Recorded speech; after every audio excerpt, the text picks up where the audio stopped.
It is the supreme art of the teacher to awaken joy in creative expression and knowledge.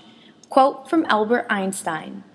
The world is filled with smart, creative, and unique children whose needs have changed since I first went to school.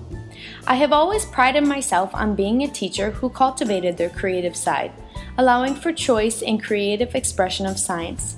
Yes, even science can be creative. In fact, teaching science is one subject that lends itself well to this. Many great discoveries came out of accident and creativity, such as the discovery of the great antibiotic penicillin. I too, as an educator, am cultivating my creative side and growing as a teacher, growing as a student, and growing as an individual. I started with a clear purpose and what my pedagogy of hands-on learning meant, but I wasn't entirely sure how to do it. With integrating technology and my love for teaching and science, I have found a more concrete path. I should note that creating and developing a pedagogy that works is not always easy. In fact, it's a very messy process. Just like anything great, it will always be changing, growing, and adapting to the environment. Any great educator would not turn away from this challenge, but find creative solutions to tackle it. Teaching with technology creates equality while engaging most learners. I see technology as a tool or a vessel and not as a goal. It is a mode of inventive collaboration which studies have shown students learn best from. Working with others and building upon prior knowledge focuses on the learning and not on the teaching. Great learning happens in groups. After attending Michigan State University's Master's in Educational Technology, I have been inspired to become a better teacher and learner.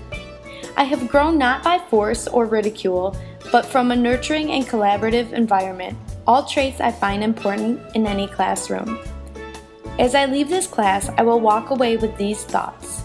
Number 1, collaboration is key. The best learning happens not individually, but with others. Even thinking about my own life and my job, the best lessons come from ideas I borrow on the internet or from other learners. Even though it was not always easy, being able to work cooperatively with others is a skill any young person needs to practice. Number 2, to be guided by reflection.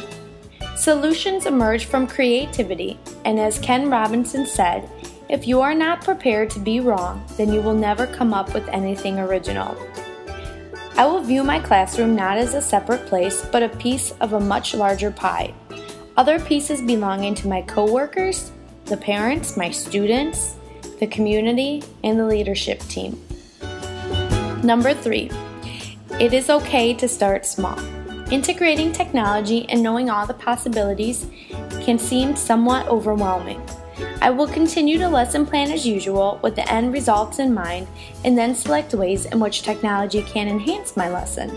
It's okay if it goes bad or it's challenging, because no matter what, I know there's something always to learn in the end. In summary, any great educator strives to change lives and stay current with the needs of the students. Most of our scholars grew up with technology being an integral part of their lives. It would be a great disservice to our students to ignore this fact. I'll leave you with this quote from Albert Einstein.